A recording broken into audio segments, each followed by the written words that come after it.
श्री गुरु नानक देव जी के बख्शिश किए हुए मंत्र अपनी रूहां के भले लोक सिद्धार्थ ਦੀਆਂ रूहां की आत्मिक शांति दे बच्चे बच्चियों के ਉੱਚੇ ਸੁੱਚੇ ਉਜੜੇ ਭਵਿੱਖ ਲਈ ਪਿੰਡ ਸਮੁੱਚਾ ਸਮਾਜ ਅਤੇ ਸਿੱਖ ਪੰਥ ਦੀ ਚੜ੍ਹਦੀ ਕਲਾ ਲਈ ਭਾਰਤ ਦੇਸ਼ ਦੀ ਤਰੱਕੀ ਸਾਰੇ ਸੰਸਾਰ ਵਿੱਚ ਅਮਨ ਸ਼ਾਂਤੀ ਦੀ ਸਥਾਪਨਾ ਲਈ ਇਹਨਾਂ ਮੰਤਰਾਂ ਦੇ ਜਾਪ ਜਪੀਏ ਜੀ। ਇੱਕ ਓੰਕਾਰ ਸਤਿਨਾਮ ਕਰਤਾ ਪੁਰਖ ਨਿਰਭਉ ਨਿਰਵੈਰ ਅਕਾਲ ਮੂਰਤ ਆਜੂਨੀ ਸੈਭੰ ਗੁਰ ਪ੍ਰਸਾਦ ਵਾਹਿਗੁਰੂ ਵਾਹਿਗੁਰੂ ਵਾਹਿਗੁਰੂ ਵਾਹਿਗੁਰੂ।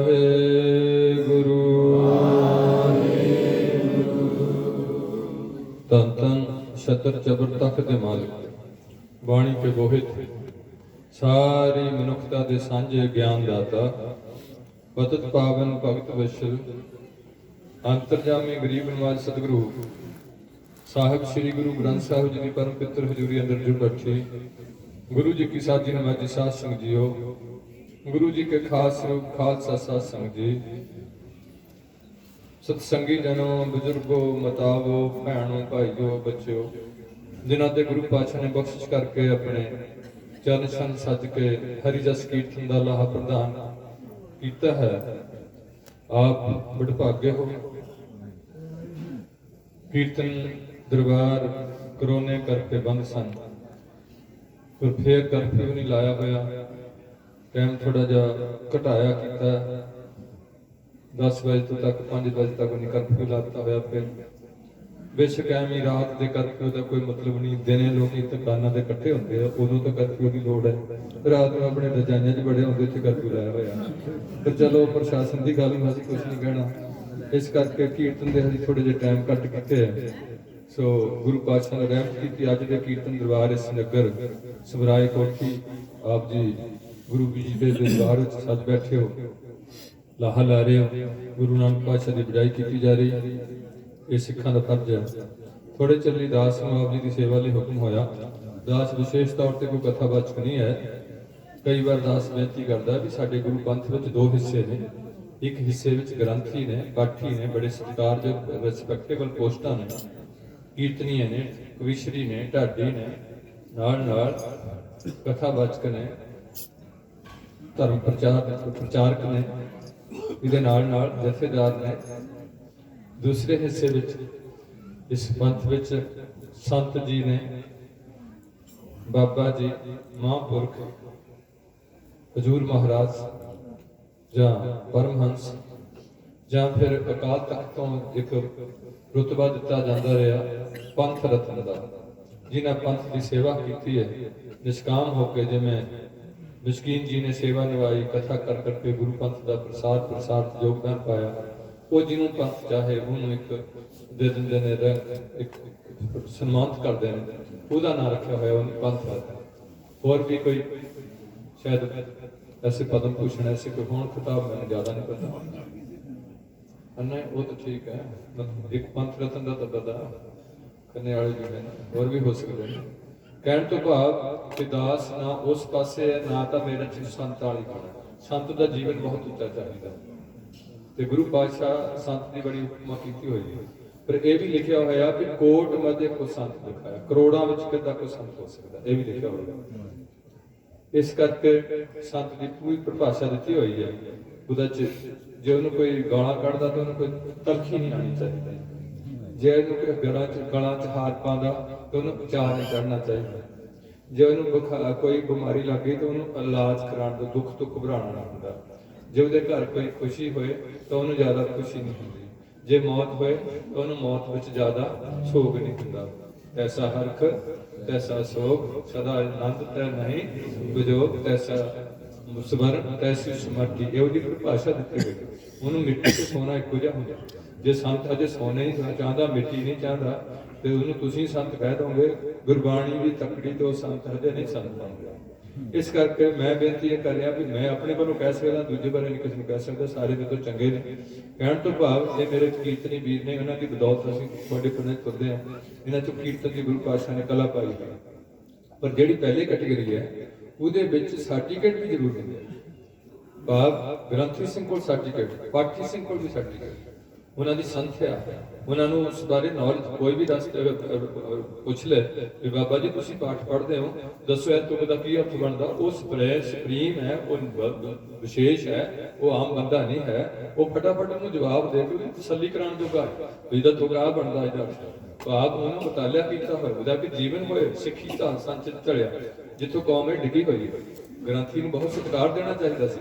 ਇਨੀ ਗ੍ਰੰਥੀ ਦੀ ਕੋਈ ਇੱਜ਼ਤ ਨਹੀਂ ਕੀਤੀ, ਨਾ ਇਹਨਾਂ ਦਾ ਕੋਈ ਮੁੰਡਾ ਗ੍ਰੰਥੀ ਬਣਨ ਨੂੰ ਤਿਆਰ ਹੋਇਆ। ਤੇ ਦੂਸਰੀ ਬੇਨਤੀ ਹੈ ਕਿ ਜਿਹੜੇ ਦੂਸਰੀ ਕੈਟੇਗਰੀ ਹੈ ਉਹਨਾਂ ਦਾ ਆਤਮਿਕ ਬੋਝ ਬੜਾ ਤਕੜਾ ਹੁੰਦਾ। ਭਾਵ ਉਹ ਅਧਿਆਤਮਿਕਵਾਦ ਵਿੱਚ ਕਾਫੀ ਤਰੱਕੀ ਕੀਤੀ ਹੁੰਦੀ ਤਾਂ ਉਹ ਕਿਤੇ ਸੰਤ ਜਾਂ ਮਹਾਂਪੁਰਖ ਜਾਂ ਬਾਬਾ ਜੀ, ਬਾਬਾ ਬੁੱਢਾ ਜੀ। ਵੈਸੇ ਮੈਂ ਜੋ ਦੇਖਿਆ ਗੁਰੂ ਨਾਨਕ ਤੋਂ ਲੈ ਕੇ ਤਕਰੀਬਨ ਭਾਈ ਗੁਰਦਾਸ ਤੱਕ 6 ਗੁਰੂਆਂ ਤੱਕ ਉਹ ਵਿਚਰੇ ਨੇ। 6 ਗੁਰੂਆਂ ਤੱਕ ਕਿਸੇ ਵੀ ਗੁਰੂ ਘਰ ਵਿੱਚ ਸਿੱਖ ਨੂੰ ਸੰਤ ਦਾ ਉਪਾਧੀ ਦਿੱਤੀ ਹੋਈ ਕੇਵਲ ਭਾਈ ਗੁਰਦਾਸ, ਭਾਈ ਬੁੱਢਾ, ਭਾਈ ਅਜਿੱਤਾ, ਭਾਈ ਬਰਦਾ, ਭਾਈ ਬਰਦਾਨਾ, ਭਾਈ ਜੇਠਾ, ਭਾਈ ਪੇੜਾ, ਭਾਈ ਮੁਖਾ, ਜਿਹੜੇ ਵੀ ਸਿੱਖ ਦਾ ਨਾਮ ਲਿਖਿਆ ਗਿਆ ਹੈ ਭਾਈ ਗੁਰਦਾਸ ਜੀ ਵੱਲੋਂ, ਤੇ ਸਿਰਫ ਭਾਈ ਦੇ ਨਾਮ ਥੱਲੇ ਲਿਖਿਆ ਹੋਇਆ। ਗੁਰੂ ਜਾਣੇ। ਕਹਿਣ ਤੋਂ ਭਾਵ ਇਹ ਹੈ ਇਹ ਜਿਹੜੇ ਸਮਾਗਮ ਨੇ ਇਹਨਾਂ ਦਾ ਪ੍ਰਯੋਜਨ ਕੀ ਹੈ। ਕੇਵਲ ਤੇ ਕੇਵਲ ਇਹ ਪ੍ਰਯੋਜਨ ਹੈ ਕਿ ਸਿੱਖਾਂ ਨੂੰ ਆਪਣੇ ਧਰਮ ਬਾਰੇ ਜਾਣਕਾਰੀ ਹੋਵੇ ਕਿ ਸਿੱਖ ਕੌਣ ਹੁੰਦੇ ਨੇ, ਸਿੱਖਾਂ ਦਾ ਅੱਜ ਗੁਰੂ ਕੌਣ ਹੈ, ਸਿੱਖਾਂ ਦੀ ਰਹਿਤ ਕੀ ਹੁੰਦੀ ਹੈ, ਕੁਰੈਤ ਕੀ ਹੁੰਦੀ ਹੈ, ਇਹ ਨਾਂ ਕਿੱਦਾਂ ਰੱਖਦੇ ਨੇ, ਆਨੰਦ ਕਾਰਜ ਕਿਵੇਂ ਕਰਨੇ ਹੁੰਦੇ ਨੇ, ਇਹਨਾਂ ਦਾ ਗੁਰਦੁਆਰੇ ਦੀ ਮੰਤਰ ਕਿਵੇਂ ਦੀ, ਪ੍ਰਕਾਸ਼ ਕਿਵੇਂ ਕਰਨਾ, ਕਿਹੜੀ ਜਿਹੜੀ ਅਰਦਾਸ ਵਿੱਚ ਵਰਤਣੀ ਹੈ ਸ਼ਬਦਾਵਲੀ ਜ਼ਰੂਰ ਹਰ ਸਮਾਗਮ ਵਿੱਚ ਕਿਹੜੀ ਅਰਦਾਸ ਕਿਵੇਂ ਕਰਨੀ ਹੈ। ਇਹਦੇ ਨਾਲ ਜੇ ਕੋਈ ਪੁਰਾਣੀ ਚੜ੍ਹਾਈ ਕਰਦੇ ਫਿਰ ਉਹ ਤੋਂ ਬਾਅਦ ਕਿਹੜੇ ਪਾਠ ਪੜ੍ਹਨਾ, ਇੱਕ ਸਾਰੇ ਦਾ ਪੂਰਾ ਇਹਨੂੰ ਅਸੀਂ ਕਹਿੰਦੇ ਸਿੱਖ ਰਹਿਤ ਮਰਿਆਦਾ। ਹਰ ਸਿੱਖ ਨੂੰ, ਕੁੜੀ ਨੂੰ ਤੇ ਬੰਦੇ ਨੂੰ ਆਪਣੇ ਧਰਮ ਦਾ ਮੁੱਢਲੀ ਵਾਕਿਫ, ਸਿੱਖ ਦੀ ਪਰਿਭਾਸ਼ਾ, ਸਿੱਖ ਦੀ ਰਹਿਤ ਤੇ ਸਿੱਖ ਦੀਆਂ ਕਰੈਤਾਂ ਕਿਵੇਂ ਹੁੰਦੀਆਂ। ਇਹਦੇ ਨਾਲ ਜਿੱਥੇ ਜਿਹੜਾ ਸਾਨੂੰ ਆਪਣਾ ਨਿਤਨੇਮ ਕੀ ਹੈ ਤੇ ਅਸੀਂ ਇੱਕ ਦੂਜੇ ਨੂੰ ਬੋਲਦੇ ਕੀ ਹੈ। ਜਿੱਥੇ ਮੇਰੇ ਵੀਰ ਜੀ ਆਪ ਜੀ ਨਾਲ ਸਾਂਝ ਪਾਉਂਦੇ ਰਹਿੰਦੇ ਨਾ ਤੇ ਵੈਸ਼ਨੋ ਮਿੱਟੀ ਰੱਖ ਕੇ ਕਿਸੇ ਹਰ ਕਿਸਮ ਦਾ ਨਸ਼ੇ ਬੰਦ ਕਰਕੇ ਜਾਂ ਮੀਟ ਆਦਿ ਦਾ ਸੇਵਨ ਬੰਦ ਕਰਕੇ, ਉੱਥੇ ਜਿਹੜੀ ਇਹਨਾਂ ਚੀਜ਼ਾਂ ਦੀ ਲੋੜ ਹੈ, ਉੱਥੇ ਬਹੁਤੀ ਲੋੜ ਜਿਹੜੀ ਅੱਜ ਨਜ਼ਰ ਆ ਰਹੀ ਹੈ ਉਹ ਆ ਰਹੀ ਹੈ ਝੂਠ ਛੱਡਣ ਦੀ, ਬੇਈਮਾਨੀ ਛੱਡਣ ਦੀ, ਦੂਜੇ ਦਾ ਹੱਕ ਖਾਣ ਤੋਂ ਗੁਰੇਜ਼ ਕਰਨ ਦੀ, ਜਿਹੜੀ ਅਗਲੇ ਦਰਗਾਹ 'ਚ ਇਹਨਾਂ ਦੀ ਸਖਤ ਸਜ਼ਾ ਮਿਲਦੀ ਹੈ। ਜਿਨ੍ਹਾਂ ਕਰਕੇ ਰੂਹ ਬਹੁਤ ਗਲਤ ਥਾਂ ਤੇ ਜਾਂਦੀ ਹੈ। ਦੂਜੇ ਦਾ ਬੁਰਾ ਸੋਚਣਾ, ਕਿਸੇ ਨਾਲ ਨਫ਼ਰਤ ਕਰਨੀ, ਕਿਸੇ ਦੀ ਨਿੰਦਿਆ ਕਰਨੀ, ਇਹ ਸਾਰਾ ਕਨਸੈਪਟ ਹੈ ਕਿ ਜੀਵਨ ਨੂੰ ਘੜਨ ਦਾ। ਸੰਤੋਖ ਰੱਖਣਾ, ਜੇ ਤੁਹਾਡੇ ਨਾਲ ਵਧੀਕੀ ਕਰਦਾ ਤਾਂ 2-3 ਵਾਰ ਸਹਿਣੀ, ਉਹਨੂੰ ਅੱਗੋਂ ਠੋਕ ਕੇ ਜਵਾਬ ਨਹੀਂ ਦੇਣਾ, ਹਜੇ 2-3 ਵਾਰ ਉਹਨੂੰ ਮੌਕਾ ਦੇਣਾ ਵੀ ਵੀਰਾ ਮੈਂ ਮਾੜਾ ਆਇਆ, ਤੂੰ ਤਕੜਾ ਆਇਆ, ਤੇਰਾ ਰਸਤਾ ਹੋਰ ਹੈ ਤੇ ਮੇਰਾ ਰਸਤਾ ਹੋਰ ਹੈ। ਪਰ ਜਦੋਂ 3-4 ਹਿੱਲਾਂ ਹੋ ਜਾਣ ਫਿਰ ਉਹਨੂੰ ਹੁਕਮ ਹੈ ਗੁਰੂ ਗੋਬਿੰਦ ਸਿੰਘ ਦਾ ਕਿ ਹਮਾਲ ਚੁੰਕਾਰ ਰਾਜਾ ਹਮ ਹੀਲ ਤੇ ਦਰਦ ਜਸ ਹਲਾਲਾ ਸਬਦਨ ਵਾਸ ਮਸ਼ੀਰ ਦਸ। ਜਦੋਂ ਤੇਰਾ ਕੋਈ ਹੀਲਾ ਨਹੀਂ ਰਹਿ ਗਿਆ ਫਿਰ ਤੂੰ ਆਪਣੀ ਤਲਵਾਰ ਦੀ ਮੁੱਠ ਤੇ ਹੱਥ ਰੱਖ ਸਕਦਾ। ਅਗਲੀ ਬੇਨਤੀ ਹੈ ਕਿ ਦੁਨੀਆ ਦੀ ਇਹ ਪਹਿਲੀ ਕੌਮ ਹੈ ਜਿੱਥੇ ਇੱਕ ਜਨਾਨੀ ਨੂੰ ਤੇ ਇੱਕ ਬੰਦੇ ਨੂੰ ਕਿਰਪਾਨ ਦਿੱਤੀ ਗਈ, ਕਿਰਪਾ ਦੀ ਆਨ ਬਣਾਇਆ ਗਿਆ। ਕਿਸੇ ਵੀ ਕੌਮ ਵਿੱਚ ਅੱਜ ਤੱਕ ਹਥਿਆਰ ਨਹੀਂ ਦਿੱਤਾ ਗਿਆ ਪੈਗੰਬਰ ਵੱਲੋਂ। ਇਹ ਸਿੱਖ ਕੌਮ ਹੈ ਜਿੱਥੇ ਗੁਰੂ ਗੋਬਿੰਦ ਸਿੰਘ ਨੇ ਹਰ ਸਿੱਖਣੀ ਨੂੰ ਔਰ ਕਿਸੇ ਵੀ ਧਰਮ ਵਿੱਚ, ਜ਼ਿਆਦਾ ਧਰਮਾਂ ਵਿੱਚ ਜਨਾਨੀ ਨੂੰ ਬਰਾਬਰਤਾ ਨਹੀਂ ਦਿੱਤੀ ਗਈ। ਭਾਵ ਮੁਸਲਮਾਨਾਂ ਦੀ ਮੁਸਲਮਾਨੀ ਦੀ ਸੁਨਤ ਨਹੀਂ ਹੁੰਦੀ, ਮੁਸਲਮਾਨ ਦੀ ਸੁਨਤ ਹੁੰਦੀ ਹੈ, ਉਹਨੂੰ ਉਹਦਾ ਕਲਮਾ ਪੜਾਇਆ ਜਾਂਦਾ। ਹਿੰਦੂਆਂ ਦੀ ਹਿੰਦੂਆਣੀ ਨੂੰ ਜਨੇਊ ਨਹੀਂ ਪਾਇਆ ਜਾਂਦਾ, ਹਿੰਦੂ ਨੂੰ ਜਨੇਊ ਪਾਇਆ ਜਾਂਦਾ ਤੇ ਉਹਨੂੰ ਉਹਦਾ ਧਰਮ ਵਿੱਚ ਪ੍ਰਵੇਸ਼ ਦਵਾਇਆ ਜਾਂਦਾ, ਵਿਧੀ ਹੋ ਗਈ ਉਹਨਾਂ ਦੀ ਕੋਈ। ਪਰ ਇੱਕ ਪਹਿਲੀ ਗੁਰੂ ਪਾਤਸ਼ਾਹ ਦੀ ਬੇਰਹਿਮਤ ਹੈ ਜਿੱਥੇ ਜਨਾਨੀ ਨੂੰ ਬਰਾਬਰ ਦੇ ਕੇ ਹੱਕ, ਉਹਨੂੰ ਸ਼ਸਤਰ ਚਲਾਉਣ ਦੀ ਤਕਨੀਕ, ਉਹਨੂੰ ਕੀਰਤਨ ਕਰਨ ਦੀ ਤਕਨੀਕ, ਪਾਠ ਪੜ੍ਹਨ ਦੀ ਤਕਨੀਕ, ਗ੍ਰੰਥੀ ਸਿੰਘ ਦੀ ਸੇਵਾ ਨਿਭਾਣੀ ਤੇ ਨਿਭਾ ਸਕਦੀ ਹੈ। ਹਰ ਤਰੀਕੇ ਹਰ ਖੱਤੇ 'ਚ ਬਰਾਬਰਤਾ ਦੇਣੀ ਇਹ ਗੁਰੂ ਨਾਨਕ ਦੀ ਵਡਿਆਈ ਹੈ, ਜਿਹਨੇ ਲਿਖ ਕੇ ਵੀ ਗਿਆ ਤੇ ਸੋ ਕਿਉ ਮੰਦਾ ਆਖੀਐ, ਜਿੱਥੇ ਇਹ ਜਨਾਨੀ ਨੂੰ ਮਾੜਾ ਕਿਉਂ ਕਿਹਾ ਗਿਆ। मैं कल परसों हस सुनिया सी मगर सारी दुनिया में जनानियां 50 साल तक कोई बच्चा ना जमन तो दुनिया खत्म हो जाती है। 50 साल तक बच्चे ही ना जमया जाए तो दुनिया कोई बंब सुट्टण की लोड़ नहीं, कोई कुछ करने की लोड़ नहीं, अगे दिखने कोई नहीं। पहले ਜਿਹੜੇ ਆ ਸਾਡੇ ਵਰਗੇ ਬੰਦੇ 50 ਸਾਲ ਮਰ ਜਾਣੇ ਸਾਰੇ, ਅੱਗੇ ਕੋਈ ਜੰਮਿਆ ਨਹੀਂ। ਇਹਨਾਂ ਦੀ ਵਡਿਆਈ ਹੈ ਜਨਨੀ ਜਨੇ ਤੋਂ ਭਗਤ ਜਨ ਜਾਂ ਦਾਤਾ ਜਾਂ ਸੂਰ ਜਨਮ ਇਹ ਦਊਗੇ। ਇਸ ਕਰਕੇ ਇਹ ਜਥੇ ਵੱਲੋਂ ਤੁਹਾਡੇ ਚਰਨਾਂ 'ਚ ਵਾਰ-ਵਾਰ ਬੇਨਤੀ ਕੀਤੀ ਜਾਂਦੀ ਹੈ ਕਿ ਸਿੱਖ ਇੱਕ ਧਰਮ ਹੈ, ਸਿੱਖ ਕੌਮ ਹੈ। ਜਦੋਂ ਸਿੱਖਾਂ ਨੇ ਕੌਮ ਦਾ ਇੱਕ ਬੜੀ ਮਿਹਨਤ ਕਰਕੇ ਇੱਕ ਬਜ਼ੁਰਗ ਨੇ ਇੱਕ ਮਕਾਨ ਬਣਾਇਆ, ਬੜੀ ਮਿਹਨਤ ਕੀਤੀ, ਉਹਦੇ ਵਿੱਚ ਨੀਂਹ ਹੈ ਉਹ ਸਾਹਿਬਜ਼ਾਦਿਆਂ ਦੀ ਹੱਡੀਆਂ ਦੀ ਲਾ ਲਓ, ਖੂਨ ਦਾ ਮਿੱਝ ਲਾ ਲਓ ਉਹਨਾਂ ਦੀ। ਇਸ ਤਰੀਕੇ ਨਾਲ ਜਿਹੜੇ ਸ਼ਹੀਦ ਸਿੰਘਾਂ ਦਾ ਉਹਦੇ ਵਿੱਚ ਬਹੁਤ ਵੱਡਾ ਯੋਗਦਾਨ ਪਾ ਕੇ ਇੱਕ ਮਕਾਨ ਖੜਾ ਹੋਇਆ ਸਿੱਖ ਕੌਮ ਦਾ, ਸਿੱਖ ਪੰਥ ਦਾ। ਉਸ ਪੰਥ ਨੂੰ ਅੱਜ ਤੁਹਾਡੇ ਕੋਲ ਤੁਸੀਂ ਮਕਾਨ ਵਰਤਣਾ ਉਹ ਨਹੀਂ ਰਹੇ। ਜਿਨੀ ਇੰਨੀ ਤਸ਼ੱਦਦ ਕੀਤਾ, ਤਰੱਦਦ ਕੀਤਾ, ਤਸ਼ੱਦਦ ਸਹਿਆ, ਉਹ ਨਹੀਂ ਰਹੇ। ਉਹ ਆਪਣਾ ਨਾਮੋ ਨਿਸ਼ਾਨ ਖਤਮ ਕਰ ਗਏ ਸਰੀਰ ਕਰਕੇ। ਅੱਜ ਅਸੀਂ ਉਹਨਾਂ ਨੂੰ ਯਾਦ ਕਰਦੇ ਹਾਂ ਜਿਨੀ ਨਾਮ ਜਪਿਆ ਬਣ ਸਕਿਆ। ਇਹ ਪਹਿਲੀ ਕੌਮ ਹੈ ਜਿਹੜੀ ਇਸ ਤਰੀਕੇ ਨਾਲ ਆਪਣੇ ਬਜ਼ੁਰਗਾਂ ਨੂੰ ਰੋਜ਼ 2 ਟਾਈਮ ਯਾਦ ਕਰਦੀ ਹੈ। ਪਰ ਮੁਸ਼ਕਿਲ ਇਹ ਹੈ ਜੇ ਤੁਸੀਂ ਯਾਦ ਕਰਦੇ ਹੋ ਕਿ ਤੁਸੀਂ ਉਹਨਾਂ ਦੇ ਬਣਾਏ ਹੋਏ ਮਕਾਨ ਨੂੰ ਤੁਹਾਨੂੰ ਭੰਨਣ ਦਾ ਕੋਈ ਹੱਕ ਨਹੀਂ। ਭਾਵ ਜੇ ਉਹ ਜਿੱਦਾਂ ਵੀ ਬਣਾ ਗਏ ਆ ਉਹਨੂੰ ਤੁਸੀਂ ਮੇਨਟੇਨ ਕਰਕੇ ਰੱਖਣਾ, ਸੰਭਾਲ ਕੇ ਰੱਖਣਾ, ਇਹ ਤੁਹਾਡਾ ਫਰਜ਼ ਬਣਦਾ। ਕਹਿਣ ਤੋਂ ਭਾਵ ਜੇ ਉਹ ਸਾਨੂੰ 5 ਕੱਕੇ ਲਾ ਗਏ, ਤੁਸੀਂ ਅੱਜ 5 ਕੱਕੇ ਨਹੀਂ ਪਹਿਨਣਾ ਚਾਹਨੇ ਤੇ ਤੁਸੀਂ ਉਹਨਾਂ ਦੀ ਬਣਾਏ ਹੋਏ ਮਕਾਨ ਵਿੱਚ ਖਲਬਲੀ ਮਚਾ ਰਹੇ ਹੋ। ਜੇ ਉਹ ਕਹਿ ਗਏ ਨੇ ਕਿ ਕੋਈ ਵੀ ਮੇਰਾ ਸਿੱਖ ਸ਼੍ਰੀ ਗੁਰੂ ਗ੍ਰੰਥ ਸਾਹਿਬ ਤੋਂ ਬਿਨਾਂ ਹੋਰ ਕਿਸੇ ਨੂੰ ਗੁਰੂ ਨਾ ਮੰਨੇ, ਸ਼ਬਦ ਗੁਰੂ ਸੁਰਤ ਤੋਂ ਚੇਲੇ ਦਾ ਧਾਰ ਨਹੀਂ ਹੋਏ। ਕਿਉਂਕਿ ਗੁਰੂ ਬਣਨ ਦਾ ਫਰਕ ਇੱਕ ਬਹੁਤ ਵੱਡਾ ਫਰਕ ਹੈ। ਇਹ ਭਾਰਤ ਵਿੱਚ ਇਹ ਫਰਕ ਹੈ, ਹਿੰਦੂਆਂ ਵਿੱਚ ਇਹ ਫਰਕ ਬਹੁਤ ਹੈ ਤੇ ਸਿੱਖਾਂ ਵਿੱਚ ਨਹੀਂ ਸੀ ਹੋਣਾ ਚਾਹੀਦਾ। ਜੇ ਗੁਰੂ ਨਾਨਕ ਪਾਤਸ਼ਾਹ ਦੇ ਟਾਈਮ ਸਾਹਿਬਜ਼ਾਦੇ ਉਹਨਾਂ ਦੇ ਸ੍ਰੀ ਚੰਦ ਨੇ ਜਾਂ ਲਖਮੀ ਦਾਸ ਨੇ ਜੇ ਬਚਨ ਨਹੀਂ ਬੰਨੇ ਤਾਂ ਉਹਨਾਂ 'ਚ ਗੁਰੂ ਨਾਨਕ ਦੀ ਜੋਤ ਸਮੋਈ ਨਹੀਂ। ਉਹਨੇ ਭਗਤੀ ਕਰਕੇ ਆਪਣੀ ਤਾਕਤ ਹਾਸਲ ਕੀਤੀ ਹੈ ਸ੍ਰੀ ਚੰਦ ਨੇ, ਪਰ ਉਹ ਜਿਹੜੀ ਸਿੱਖ ਉਹਨੂੰ ਕਦੇ ਵੀ ਗੁਰੂ ਦੇ ਦਰਜੇ 'ਚ ਸ੍ਰੀ ਚੰਦ ਨੂੰ ਨਹੀਂ ਰੱਖੇਗਾ। ਦੂਸਰਾ ਦਾਤੂ ਜੀ, ਦਾਸੂ ਜੀ, ਗੁਰੂ ਅੰਗਦ ਦੇਵ ਜੀ ਦੇ ਸਾਹਿਬਜ਼ਾਦੇ ਇਨੀ ਬੜ ਯਤਨ ਕੀਤਾ ਵੀ ਅਸੀਂ ਗੁਰੂ ਬਣ ਜਾਈਏ। ਅਮਰਦਾਸ ਨੂੰ ਨਾ ਗੁਰੂ ਸਮਝਿਆ ਜਾਏ, ਇਹ ਸਾਡਾ ਨੌਕਰ ਹੁੰਦਾ ਸੀ, ਲਹਿਣਾ ਸਾਡਾ ਨੌਕਰ ਹੁੰਦਾ ਸੀ, ਅਸੀਂ ਬੱਚੇ ਹੁੰਦੇ ਸੀ, ਗੁਰੂ ਦੇ ਸਾਹਿਬਜ਼ਾਦੇ ਹੁੰਦੇ ਸਨ, ਪਰ ਉਹ ਦੋਏ ਦਾਤੂ ਤੇ ਦਾਸੂ ਗੁਰੂ ਨਹੀਂ ਬਣੇ। ਇਸੇ ਤਰੀਕੇ ਨਾਲ ਇਹ ਲੜੀ ਚੱਲੀ ਹੈ। ਅੱਗੇ ਜਾ ਕੇ ਮਾਤਾ ਭਾਨੀ ਨੇ ਵਰ ਮੰਗ ਕੇ ਸੋਢੀਆਂ ਦੀ ਗੱਦੀ, ਸੋਢੀਆਂ ਵਿੱਚ ਰਹਿਣ ਦਾ ਗੁਰੂ ਅਮਰਦਾਸ ਸਾਹਿਬ ਨੂੰ ਵਰ ਪ੍ਰਾਪਤ ਕੀਤਾ। ਕਹਿਣ ਤੋਂ ਭਾਵ ਸਿੱਖ ਪੰਥ ਵਿੱਚ ਸ਼ੁਰੂ ਤੋਂ ਲੈ ਕੇ ਇੱਕ ਹੀ ਗੁਰੂ ਰਿਹਾ, ਕਦੇ ਵੀ 2 ਗੁਰੂ ਨਹੀਂ ਹੋਏ। ਅੱਜ ਤੁਹਾਨੂੰ ਇੱਕ ਚੁਣੌਤੀ ਦਿੱਤੀ ਗਈ ਹੈ, ਤੁਹਾਡੇ ਉੱਤੇ ਪਾੜ ਦਿੱਤਾ ਗਿਆ, ਤੁਹਾਨੂੰ ਭਾਂਤ-ਭਾਂਤ ਦੇ ਨਵੇਂ ਨਾਮ ਦੇ ਕੇ ਨਵੇਂ ਤਰੀਕੇ ਨਾਲ ਆਪਣੇ ਨਾਲ ਜੋੜ ਕੇ ਸ੍ਰੀ ਗੁਰੂ ਗ੍ਰੰਥ ਸਾਹਿਬ ਤੋਂ ਤੋੜ ਕੇ ਕੌਮ ਦਾ ਨੁਕਸਾਨ ਕੀਤਾ ਜਾ ਰਿਹਾ ਹੈ। ਇਹ ਨਹੀਂ ਮੈਂ ਕਹਿੰਦਾ ਤੁਸੀਂ ਜਿੱਤੋਂ ਮਰਜ਼ੀ ਨਾਮ ਲੈਓ, ਪਰ ਤੁਹਾਨੂੰ ਆਪ ਮਿਹਨਤ ਕਰਨੀ ਪੈਣੀ ਹੈ, ਤੁਹਾਨੂੰ ਸਾਰੇ ਡਿਸਪਲਿਨ ਦੀ ਪਾਲਣਾ ਕਰਨੀ ਪੈਣੀ ਹੈ। ਕੋਈ ਤੁਹਾਨੂੰ ਕਹਿ ਦਊਗਾ, ਮੇਰੇ ਵਰਗਾ ਭੌਂਕੂ ਕਹਿ ਦਊਗਾ ਵੀ ਸ਼ਰਾਬ ਨਾ ਪੀਓ, ਪਰ ਅਸੀਂ ਜਦੋਂ ਪੀਓਗੇ ਉਦੋਂ ਤੁਹਾਡੇ ਹੱਥੋਂ ਖੋ ਨਹੀਂ ਸਕਦੇ। ਤੁਹਾਨੂੰ ਇਹ ਕਰ ਸਕਦੇ ਵੀ ਜਿਹੜਾ ਬੰਦਾ ਸ਼ਰਾਬ ਪੀਂਦਾ ਇਹਨੂੰ ਕੁੜੀ ਨਾ ਦਈਏ, ਇਹਦੇ ਘਰੇ ਪਾਠ ਨਾ ਪੜੀਏ, ਇਹਨੂੰ ਆਪਣੇ ਘਰ ਨਾ ਸੱਦੀਏ, ਇਹਦੇ ਘਰ ਕਦੇ ਨਾ ਜਾਈਏ। ਇੰਨਾ ਤੁਸੀਂ ਕਰ ਸਕਦੇ ਆ, ਇਹ ਸਾਨੂੰ ਹੱਕ ਹੈ, ਤਾਂ ਕਿ ਉਹ ਬੰਦੇ ਸਦੇ ਹੋ ਕੇ ਗੁਰੂ ਨਾਨਕ ਪੰਥ ਦੇ ਅੰਗ ਬਣ ਕੇ ਇੱਕ ਕੌਮ ਨੂੰ ਸੰਗਠਨ ਰੂਪ ਵਿੱਚ ਇਕੱਠੀ ਕੀਤੀ ਜਾਏ। ਇਹਦੇ ਚ ਜਾਤ ਪਾਤ ਮੁਕਾਈ ਹੋਈ ਹੈ, ਕੋਈ ਵੀ ਸਿੱਖ ਜਿਹਦਾ ਵੀ ਹੈ। ਪਹਿਲੀ ਗੱਲ ਸਾਨੂੰ 5 ਪਿਆਰੇ ਕਹਿੰਦੇ ਨੇ ਕਿ ਅੱਜ ਤੋਂ ਤੇਰੀ ਪਹਿਲੀ ਜਿਹੜੀ ਮਤਲਬ ਅੱਜ ਜਿਹੜੀ ਪੌੜ ਛਕਣ ਤੋਂ ਪਹਿਲਾਂ ਜੋ ਤੂੰ ਧਰਮ ਸੀ ਤੇਰਾ, ਹਿੰਦੂ ਸੀ, ਤੂੰ ਈਸਾਈ ਸੀ, ਮੁਸਲਮਾਨ ਸੀ, ਸਿੱਖ ਸੀ, ਕੁਛ ਵੀ ਜਿਹੜਾ ਲਿਖਦਾ ਰਿਹਾ, ਲਿਖਿਆ ਰਿਹਾ, ਤੂੰ ਲਿਖਦਾ ਰਿਹਾ ਕੁਛ ਵੀ ਧਰਮ, ਉਹ ਅੱਜ ਤੇਰਾ ਉਹ ਧਰਮ ਨਹੀਂ ਰਿਹਾ। ਅੱਜ ਤੇਰੀ ਜਿਹੜੀ ਪਹਿਲਾਂ ਜਾਤ ਲਿਖਦਾ ਰਿਹਾ, ਮੈਂ ਰੰਧਾਵਾ ਹੁੰਨਾ, ਮੈਂ ਉਹ ਹੁੰਦਾ ਸਿੰਧੂ ਹੁੰਨਾ, ਸੱਧੂ ਹੁੰਨਾ, ਮੈਂ ਫਲਾਨਾ ਘੁੰਮਣ ਹੁੰਨਾ, ਜਾਂ ਮੈਂ ਉਹ ਹੁੰਦਾ ਕਾਲੋਂ ਹੁੰਨਾ, ਇਹ ਤੁਹਾਡੀ ਜਾਤ ਅੱਜ ਤੋਂ ਕੋਈ ਵੀ ਨਹੀਂ ਰਹੀ। ਇਹਦੇ ਨਾਲ ਨਾਲ ਇਹ ਵੀ ਨਹੀਂ ਤੁਸੀਂ ਕਹਿ ਸਕਦੇ ਕਿ ਮੈਂ ਜੱਟ ਹੁੰਨਾ, ਮੈਂ ਤਰਖਾਣ ਹੁੰਨਾ, ਮੈਂ ਝੀਰ ਹੁੰਨਾ, ਇਹ ਵੀ ਤੁਹਾਡੇ ਕੰਮ ਮੁਕਾਇਆ ਹੋਇਆ। ਕੇਵਲ ਤੇ ਕੇਵਲ ਤੁਸੀਂ ਅੱਜ ਖਾਲਸਾ ਪੰਥ ਦਾ ਇੱਕ ਅੰਗ ਬਣੇ ਹੋਏ, ਔਰ ਅੱਜ ਤੋਂ ਤੁਹਾਡਾ ਗੁਰੂ ਬਣਿਆ ਸ੍ਰੀ ਗੁਰੂ। 5 ਪਿਆਰੇ ਤੁਹਾਨੂੰ ਕਹਿਣਗੇ ਕਿ ਅੱਜ ਤੋਂ ਤੁਹਾਡਾ ਗੁਰੂ ਬਣਿਆ ਸ੍ਰੀ ਗੁਰੂ ਗ੍ਰੰਥ ਸਾਹਿਬ। 5 ਕਕਾਰ ਦੀ ਰਹਿਤ ਦੱਸਣਗੇ। 5 ਕਕਾਰ, ਆ ਕਕਾਰ ਹਮੇਸ਼ਾ ਕੋ ਰੱਖਣੇ, ਜਿਹਦੇ ਵਿੱਚ ਕੜਾ ਸਾਡੀ ਹੱਥ ਨੂੰ ਹੱਥ ਕੜੀ ਲੱਗੀ ਹੋਈ ਹੈ ਕਿ ਕਿਸੇ ਮਜ਼ਲੂਮ ਤੇ ਧੱਕਾ ਨਹੀਂ ਕਰਨਾ, ਕਿਸੇ ਦੀ ਚੋਰੀ ਨਹੀਂ ਕਰਨੀ, ਕੋਈ ਕਿਸੇ ਦੇ ਰਿਸ਼ਵਤਖੋਰੀ ਪੈਸਾ ਲਿਆ ਕੇ ਘਰ ਨਹੀਂ ਲਿਆਣਾ, ਇਹ ਤੈਨੂੰ ਕੜੀ ਲਾਈ ਹੈ। ਇਸੇ ਤਰੀਕੇ ਨਾਲ ਕੜਾ ਵੀ ਲੋਹੇ ਦਾ ਦਿੱਤਾ। ਇਸੇ ਤਰੀਕੇ ਨਾਲ ਜੇ ਸਾਨੂੰ ਕਸ਼ਹਿਰਾ ਦਿੱਤਾ ਤੇ ਜਤੀ ਸਤੀ ਰਹਿਣਾ, ਸਾਰੀ ਜ਼ਿੰਦਗੀ ਦੂਸਰੀਆਂ ਇਸਤਰੀਆਂ ਨੂੰ ਮਾਵਾਂ ਤੇ ਭੈਣਾਂ ਧੀਆਂ ਕਰਕੇ ਜਾਣਾ।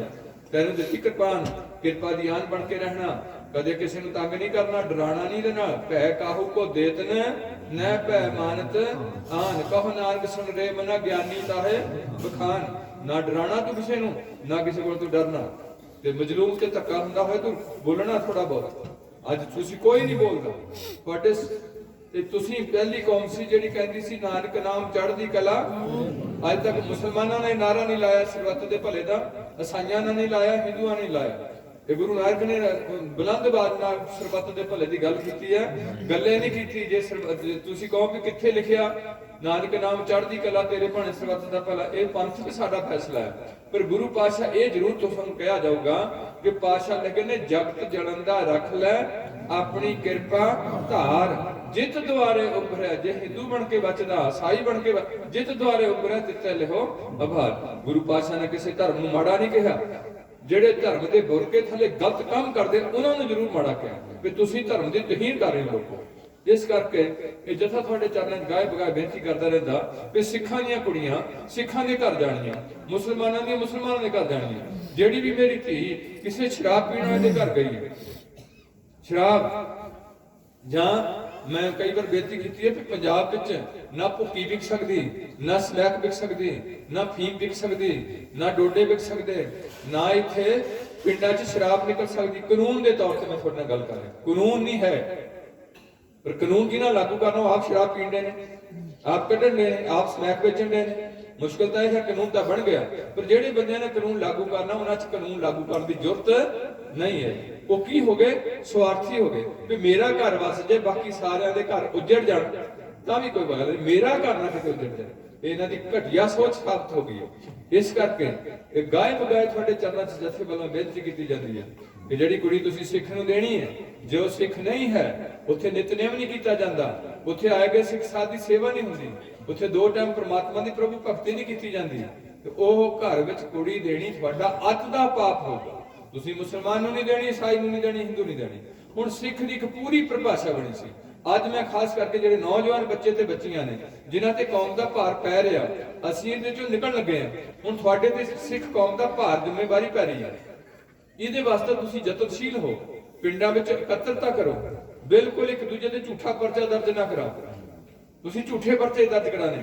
ਤੁਹਾਡੀਆਂ ਕੁੜੀਆਂ ਅੱਗੇ ਨਾਲੋਂ ਜੇ 100 ਕੁੜੀ ਵਿਆਹਨੇ ਹੋ ਤੇ ਘੱਟੋ ਘੱਟ ਤੁਹਾਡੀਆਂ 45 ਕੁੜੀਆਂ ਛੱਡੀਆਂ ਜਾਣਗੀਆਂ ਨੇ। ਜਿਹੜੇ ਜਾ ਨਹੀਂ ਸਕੇ ਕੋਰਟ ਵਿੱਚ, ਉਹਨਾਂ ਦੀ ਗਿਣਤੀ ਆਹ ਸਾਡੀ ਹਾਲਤ ਹੈ। ਦੁਖੀ ਹੋਏ ਪਏ। ਅੱਜ ਤੱਕ ਤੁਸੀਂ ਬਥੇਰੇ ਕੀਰਤਨ ਸਮਾਗਮ ਕੀਤੇ, ਤੁਸੀਂ ਗੁਰਦੁਆਰੇ ਖੜੇ ਕੀਤੇ ਹੋਏ, ਤੁਸੀਂ ਅਨੰਦਪੁਰ ਸਾਹਿਬ ਦਾ ਹੋਲੇ ਮਹੱਲੇ ਬੜੇ ਆਨੰਦ ਕੀਤੇ, ਤੁਸੀਂ ਬਾਬੇ ਦੇ ਚੋਲੇ ਨੂੰ ਗਏ, ਇਕੱਠੇ ਹੋ ਕੇ ਗਏ, ਤੁਰ ਕੇ ਵੀ ਗਏ, ਗਾਣੇ ਵੀ ਸੁਣੇ, ਡੀਜੇ ਵੀ ਵਜਾਏ, ਸ਼ਰਾਬ ਵੀ ਪੀਤੀ ਰੱਜ ਕੇ, ਭੰਗੜਾ ਵੀ ਪਾਇਆ, ਕਬਰ ਤੇ ਵੀ ਗਏ, ਬਾਹਮਣ ਕੋਲ ਵੀ ਪੱਤਰੀ ਖਿਲਾ ਲਈ, ਤੁਸੀਂ ਜਾ ਕੇ ਪਾਦਰੀ ਕੋਲੋਂ ਦੁਆ ਕਰਾਉਣ ਨੂੰ ਵੀ ਤੁਰ ਗਏ। ਇੱਥੋਂ ਸਾਬਤ ਹੁੰਦਾ ਕਿ ਤੁਹਾਨੂੰ ਧਰਮ ਬਾਰੇ ਕੋਈ ਵੀ ਕਿਸੇ ਕਿਸਮ ਦਾ ਗਿਆਨ ਨਹੀਂ। ਤੁਸੀਂ ਉਹਨਾਂ ਵਿੱਚ ਖੜੇ ਹੋ ਗਏ ਜਿਨ੍ਹਾਂ ਨੂੰ ਅਸੀਂ ਕਹਿੰਦੇ ਜਿਨ੍ਹਾਂ ਲਾਏ ਗੱਲੀ ਉਹਦੇ ਨਾਲੇ ਉੱਠ ਚੱਲੀ। ਉਹ ਸਾਡਾ ਇੱਕ ਧਰਮ ਹੈ, ਸਾਡਾ ਇੱਕ ਸਿਧਾਂਤ ਹੈ ਸਿੱਖਾਂ ਦਾ। ਅਸੀਂ ਸਿੰਘ ਤੇ ਕੌਰ ਨਾਂ ਲਾਣੇ ਆ, ਅਸੀਂ ਹੋਰ ਕੋਈ ਨਾਂ ਨਹੀਂ ਲਾ ਸਕਦੇ। ਜੇ ਕੋਈ ਦੂਜੇ ਧਰਮ ਦਾ ਬੰਦਾ ਸਾਡੇ ਕੋਲ ਆਂਦਾ ਆ, ਉਹਨੂੰ ਅਸੀਂ ਪੌਲ ਛਕਾ ਕੇ ਸਿੱਖ ਧਰਮ 'ਚ ਪ੍ਰਵੇਸ਼ ਦਿਵਾਣੇ ਆ। ਉਹਦੇ ਪਹਿਲੇ ਧਰਮ ਦਾ ਨਾਮ ਕੈਂਸਲ ਕਰਕੇ ਉਹਦਾ ਨਾਮ ਗੁਰੂ ਗ੍ਰੰਥ ਸਾਹਿਬ ਤੋਂ ਫਿਰ ਸਿੰਘ ਤੇ ਕੌਰ ਦੇ ਥੱਲੇ ਯਾਦ ਕਰਦੇ ਆ। ਇਹ ਦੁਨੀਆ ਦੀ ਪਹਿਲੀ ਕੌਮ ਹੈ ਜਿਹੜੀ ਸਿੰਘ ਤੇ ਕੌਰ ਥੱਲੇ ਜਾਣੀ ਜਾਂਦੀ, ਇੱਕ ਨਾਂ ਥੱਲੇ ਜਾਣੀ ਜਾਂਦੀ। ਸਾਡਾ ਕੋਈ ਦਿਨ ਆਇਆ ਜਿਸ ਦਿਨ ਸਾਨੂੰ ਮੋਰਚੇ ਲਾਣੇ ਪਏ। ਸਾਡੇ ਸਿੱਖ ਗਏ ਨੇ ਤੇ ਸਿੱਖਾਂ ਨੂੰ ਅੰਗਰੇਜ਼ ਪੁੱਛਦਾ ਅੰਦਰ ਜੇਲ੍ਹ 'ਚ ਕਰਨੇ ਆ, ਨਾਂ ਕੀ ਹੈ? ਤੇ ਮੇਰਾ ਬਜ਼ੁਰਗ ਕਹਿੰਦਾ ਮੇਰਾ ਨਾਂ ਲਿਖ ਅਮਰੀਕ ਸਿੰਘ। ਤੇਰੇ ਪਿਓ ਦਾ ਨਾਂ ਕੀ ਹੈ? ਗੋਬਿੰਦ ਸਿੰਘ। ਤੇਰਾ ਪਿੰਡ ਕਿਹੜਾ ਹੋਵੇ? ਮੇਰਾ ਪਿੰਡ ਲਿਖੋ ਜੀ ਅਨੰਦਪੁਰ ਸਾਹਿਬ। 100 ਬੰਦਾ ਆਉਂਦਾ, 100 ਬੰਦੇ ਦੇ ਨਾਮ ਗੁਰਸਿੰਘ ਲੱਗਿਆ ਵਾ, 100 ਬੰਦੇ ਦਾ ਪਿਓ ਗੋਬਿੰਦ ਸਿੰਘ, 100 ਬੰਦੇ ਦਾ ਪਿੰਡ ਅਨੰਦਪੁਰ ਸਾਹਿਬ। ਅੰਗਰੇਜ਼ ਮਹਿਸੂਸ ਕਰਨ ਲੱਗਿਆ ਵੀ ਕਿਦਾਂ ਦੇ ਲੋਕ ਨੇ ਇਹ, ਇੱਕੋ ਪਿਓ ਨਾਲ ਇੰਨੇ ਨਿਆਣੇ ਕਿਵੇਂ ਜਾਣਗੇ। ਉਹ ਇੱਕ ਤੁਹਾਡਾ ਦੂਜਾ ਜਨਮ ਹੁੰਦਾ ਜਿਸ ਜਨਮ ਵਿੱਚ ਇਹ ਕਿਹਾ ਜਾਂਦਾ ਵੀ ਅੱਜ ਤੋਂ ਤੇਰਾ ਧਰਮ ਦਾ ਪਿਓ ਬਣਿਆ ਗੁਰੂ ਗੋਬਿੰਦ ਸਿੰਘ। ਜਿੱਦਾਂ ਈਸਾਈ ਧਰਮ ਵਿੱਚ ਜਿਹੜੇ ਬੰਦੇ ਨੇ ਈਸਾਈ ਬਣਨਾ ਉਹਨੂੰ ਪਾਣੀ 'ਚ ਗੋਤਾ ਦੇ ਕੇ ਤੋਬਾ ਕਰਾਈ ਜਾਂਦੀ ਹੈ, ਬਪਤਿਸਮਾ ਕਹਿੰਦੇ ਉਹਨੂੰ ਪੰਜਾਬੀ 'ਚ, ਉਹ ਦਿੱਤਾ ਜਾਂਦਾ। ਉਹਨੂੰ ਕਿਹਾ ਜਾਂਦਾ ਵੀ ਪਹਿਲਾਂ ਤੂੰ ਮਰ ਗਿਆ, ਪਾਣੀ 'ਚ ਡੁੱਬ ਗਿਆ, ਡੁੱਬ ਕੇ ਤੂੰ ਮਰ ਗਈ, ਤੇਰੀ ਮੌਤ ਹੋ ਗਈ, ਹੁਣ ਤੂੰ ਦੋਹਰੇ ਜੰਮਿਆ, ਤੂੰ ਦੋਹਰੇ ਖੜਾ ਹੋਇਆ, ਹੁਣ ਤੂੰ ਆ ਮਾੜੇ ਕੰਮ ਕਦੇ ਵੀ ਨਹੀਂ ਕਰਨੇ। ਇੱਦਾਂ ਹੀ ਸਾਨੂੰ ਕਿਹਾ ਜਾਂਦਾ ਵੀ ਤੇਰਾ ਪਹਿਲਾ ਜਨਮ ਖਤਮ ਹੋ ਗਿਆ, ਹੁਣ ਤੂੰ ਜੋ ਉਹ ਨਹੀਂ ਰਿਹਾ, ਤੇਰਾ ਸਿਰ ਕਤਲ ਕੀਤਾ ਗਿਆ ਖਾਲਸਾ ਪੰਥ ਵੱਲੋਂ। ਹੁਣ ਤੈਨੂੰ ਨਵੀਂ ਜਾਨ ਕੇ ਤੇਰੇ ਚ ਪਈ ਹੈ। ਹੁਣ ਜਦੋਂ ਤੂੰ ਸਿੱਖ ਬਣਿਆ, ਅੱਜ ਤੋਂ ਤੂੰ ਆਹ ਕੰਮ ਨਹੀਂ ਕਰਨੇ, 4 ਵਜੇ ਕਰਾਤਾ ਨਹੀਂ ਕਰਨੀਆਂ, ਬਚਤਕਾਰੀ ਰਹਿਦਾ ਰਹਿਣਾ, ਘਰ ਨਹੀਂ ਰਹਿਣਾ। ਜਦੋਂ ਰੋਜ਼ 2 ਟਾਈਮ ਗੁਰਦੁਆਰੇ ਜਾ ਕੇ ਗੁਰੂ ਦੇ ਦਰਸ਼ਨ ਕਰਨੇ, ਗੁਰੂ ਜੀ ਦੇ ਦਰਸ਼ਨ ਕਰਨੇ, ਤੇ ਸ੍ਰੀ ਗੁਰੂ ਗ੍ਰੰਥ ਸਾਹਿਬ ਤੋਂ ਬਿਨਾਂ ਕਿਸੇ ਨੂੰ ਗੁਰੂ ਦਾ ਦਰਜਾ ਨਹੀਂ ਦੇਣਾ।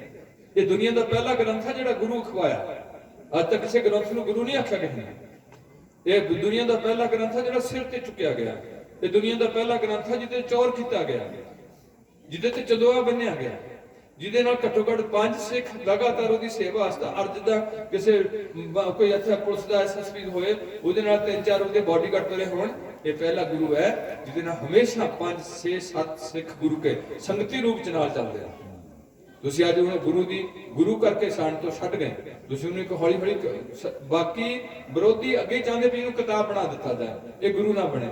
ਪਰ ਹਜੇ ਉਹਨਾਂ ਨੂੰ ਪਤਾ ਹੋਣਾ ਚਾਹੀਦਾ ਵੀ ਸਾਡੇ ਭਾਰਤ ਦੇ ਸੰਵਿਧਾਨ ਵਿੱਚ ਸ੍ਰੀ ਗੁਰੂ ਗ੍ਰੰਥ ਸਾਹਿਬ ਸਿੱਖਾਂ ਦਾ ਗੁਰੂ ਮੰਨਿਆ ਗਿਆ। ਭਾਰਤ ਦੇ ਸੰਵਿਧਾਨ ਵਿੱਚ ਸਿੱਖਾਂ ਦੇ ਕੇਸਾਂ ਦੀ ਕੋਈ ਬੇਅਦਬੀ ਕਰੇ ਉਹਨੂੰ 2 ਸਾਲ ਦੀ ਸਜ਼ਾ ਦਿੱਤੀ ਜਾਂਦੀ ਹੈ।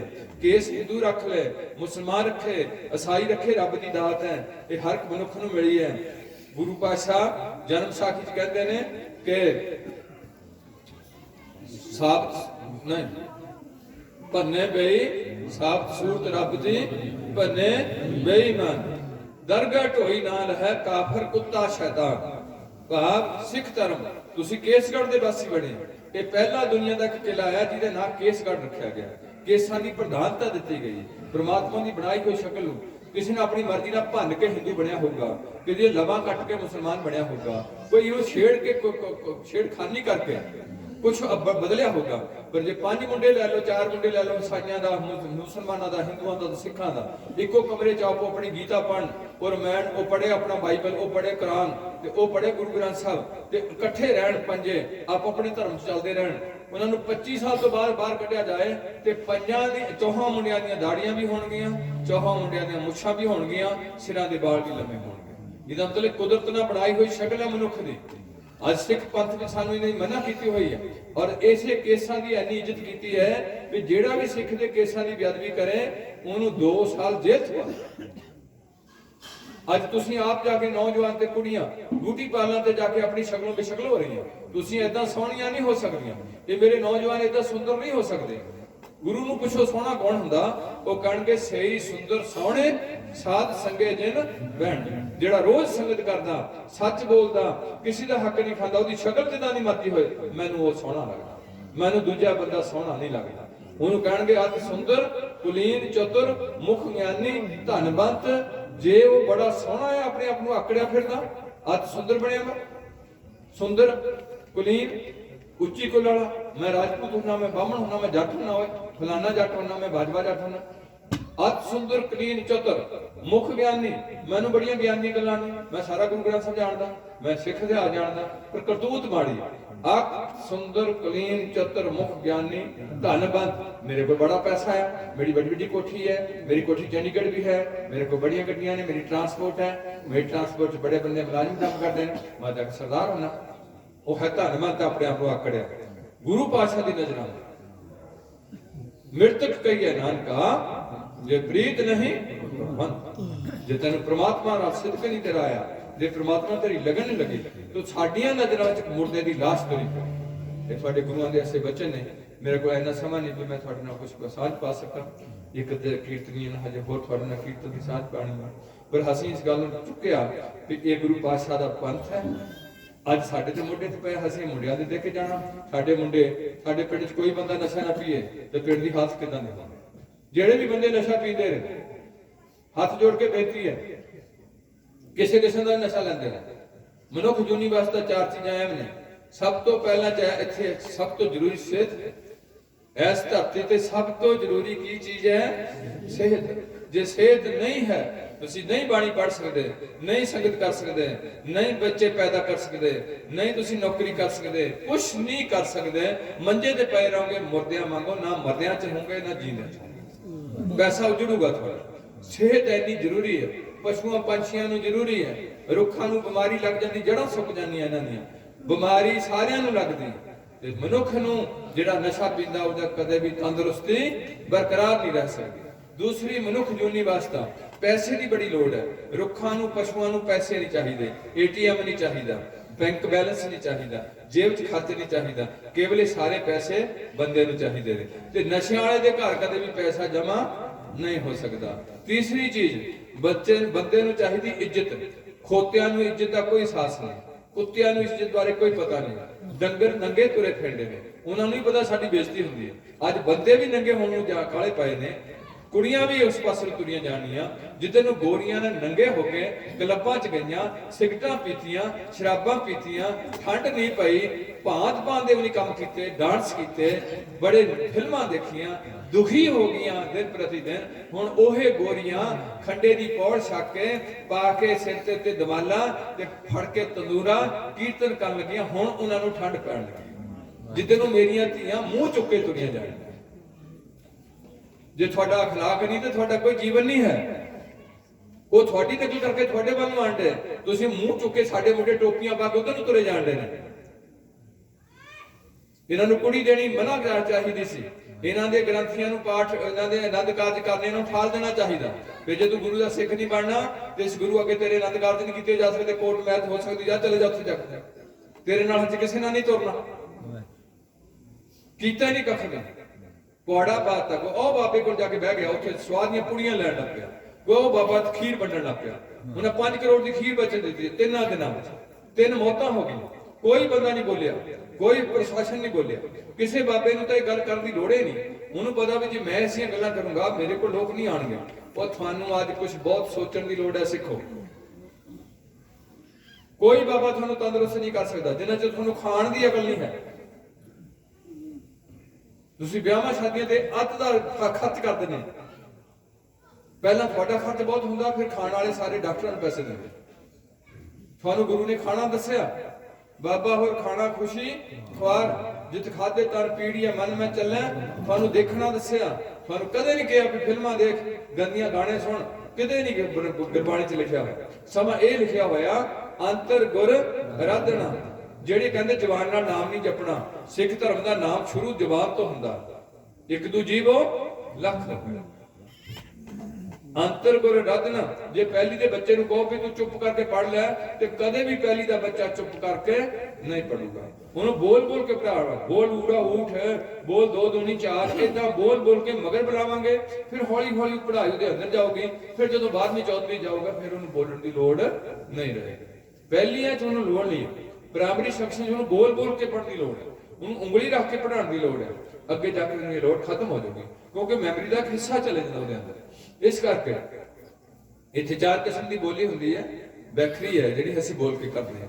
ਵੈਖਰੀ, ਪਰਾ, ਗੁਰੂ ਭਲਾ ਕਰੇ, ਬਸੰਤੀ, ਮਧਮਾ ਤੇ ਪਰਾ। ਭਾਵ ਰਸਨਾ ਤੋਂ ਤੇ ਕੰਠ ਤੋਂ ਤੇ ਹਿਰਦੇ ਤੋਂ ਤੇ ਨਾਭੀ।